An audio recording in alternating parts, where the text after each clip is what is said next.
베스트픽 기업 분석, 오늘 함께 파헤쳐볼 기업은 바로 두산입니다.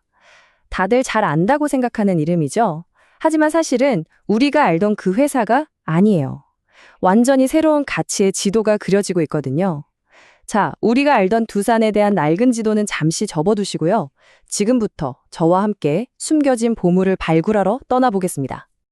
자, 두산하면 여러분 머릿속에는 어떤 이미지가 그려지시나요? 아마 대부분 비슷할 겁니다.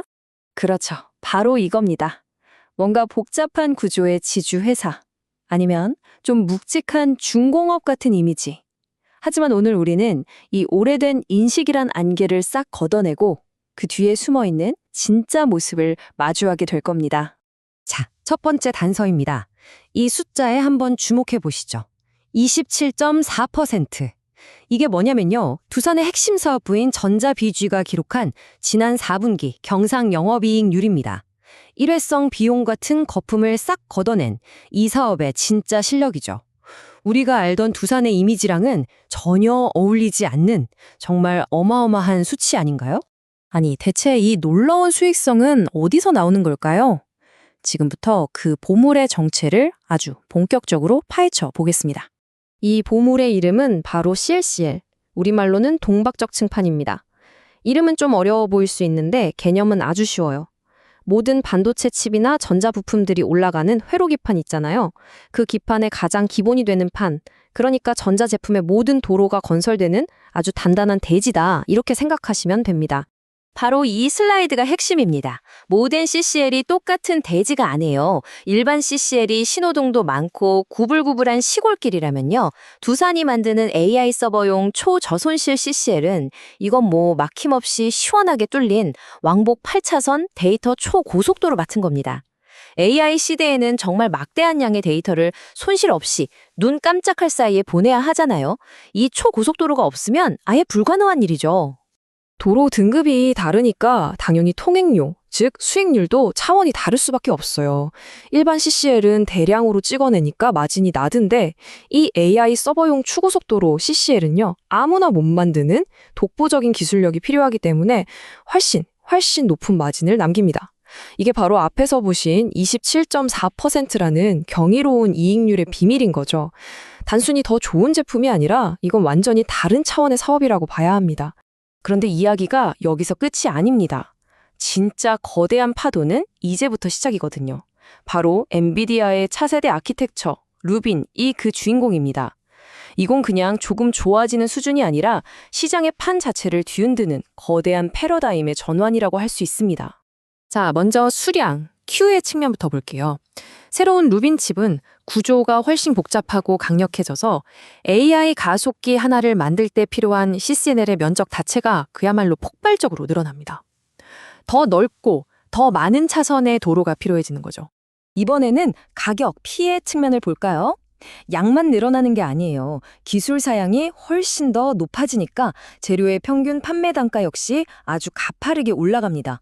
결국 어떻게 되겠어요? 판매량 Q와 판매 가격 P가 동시에 폭발하는 그야말로 엄청난 성장의 기회가 열리는 겁니다. 저희가 이렇게 숨겨진 보석을 찾아내는 분석이 흥미로우셨다면 잠시 시간을 내서 구독과 좋아요를 꼭 눌러주세요.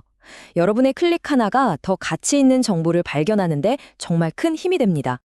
자, 지금까지 우리가 발굴한 이 보물의 기술적인 가치를 확인해봤습니다. 그럼 이제부터는 이 보물이 시장에서 과연 죗값을 받고 있는지 그 투자 가치를 한번 냉정하게 감정해볼 시간입니다. 이 데이터를 한번 보시죠. 두산의 전자사업부. 기술력은 세계 최고 수준인데도 불구하고 대만 경쟁사들의 평균인 18.6배에 한참 못 미치는 약 11.7배 수준의 평가를 받고 있어요. 이건 뭘 의미할까요? 시장이 아직 두산의 새로운 가치를 전혀 알아보지 못하고 있다는 아주 명백한 증거입니다. 다시 말해서 시장이 여전히 두산을 중공업 지주사라는 그 낡은 프레임 안에 가둬놓고 있다는 뜻이에요. 하지만 시장이 두산의 이 AI 초고속도로 건설 능력을 제대로 인식하는 순간 이 가격표는 다시 쓰일 수밖에 없겠죠. 게다가 두산은 이 기회를 그냥 가만히 앉아서 기다리는 회사가 아닙니다. 앞으로 폭증할 수요에 대응하기 위해서 2026년까지 생산 능력을 아주 공격적으로 늘리고 있고요. 심지어 2028년 이후의 수요까지 내다보면서 추가 증설을 검토하고 있습니다. 이건 경쟁사들이 쉽게 따라올 수 없는 규모의 혜자를 미리 파서 시장 지배력을 확고히 하겠다는 아주 영리한 전략인 겁니다. 좋습니다. 그럼 지금까지의 탐사 결과를 싹 종합해서 투자자 여러분이 꼭 기억해야 할 두산 재평가의 핵심 근거 3가지를 명확하게 정리해드리겠습니다. 바로 이 3가지입니다. 첫째, 더 이상 과거의 두산이 아니다. 고수익 AI 소재 기업으로 완벽하게 체질을 개선했다는 점. 둘째, 엔비디아 루빈이라는 어마어마한 성장 엔진을 장착했다는 것. 그리고 셋째, 글로벌 경쟁사들과의 이 말도 안 되는 밸류에이션 격차를 메워야 할 논리적인 이유가 충분하다는 점. 이것이 바로 두산의 완전히 새로운 시각으로 봐야 하는 핵심 프레임입니다. 여기에 아주 흥미로운 보너스 카드도 하나 있어요. 바로 SK실트론 같은 기업의 M&A 가능성인데요.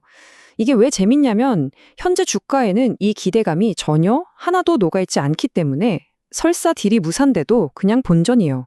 그런데 만약 성공한다면요? 엄청난 현금 흐름이 더해지는 잭팟이 터지는 거죠. 그야말로 손실은 막혀있고 이익은 활짝 열려있는 비대칭적 기회, 그러니까 공짜 콜옵션을 하나 쥐고 있는 셈입니다. 이 모든 퍼즐 조각들이 딱 맞춰졌을 때 2026년의 두산은 과연 어떤 모습일까요? 아마 더 이상 낡고 흩어진 자산들을 모아둔 그런 창고가 아니라 AI 혁명 시대의 화폐, 즉 데이터를 실어 나르는 핵심 부품을 쉴 새 없이 찍어내는 반짝반짝 빛나는 첨단 금고의 모습이지 않을까요? 물론 모든 탐사에는 예상치 못한 변수가 존재하기 마련입니다. 보다 균형 잡힌 시각을 위해서 우리가 반드시 주시해야 할 잠재적 리스크 요인들도 객관적인 톤으로 한번 짚어보겠습니다. 첫째, 원자재인 구리 가격의 변동성입니다. 둘째, 고객사의 기술 로드맵이 바뀌거나 경쟁사가 예상치 못한 기술적 약진을 이룰 가능성도 늘 염두에 두어야 하고요. 마지막으로 AI 산업 전반에 대한 시장의 기대가 너무 과열될 경우에 단기적인 조정이 나타날 수 있다는 점도 유의해야 합니다. 자, 오늘 우리는 두산이라는 기업의 낡은 지도를 버리고 새로운 보물 지도를 함께 그려봤습니다. 이제 여러분의 눈에는 무엇이 보이십니까? 여전히 과거의 그 지주 회사가 보이시나요? 아니면 AI 경제의 심장부에서 조용하지만 아주 강력하게 뛰고 있는 숨겨진 엔진이 보이시나요? 본 자료는 단순 참고용이며 투자의 최종 판단과 책임은 투자자 본인에게 있음을 알려드립니다. 시청해주셔서 감사합니다.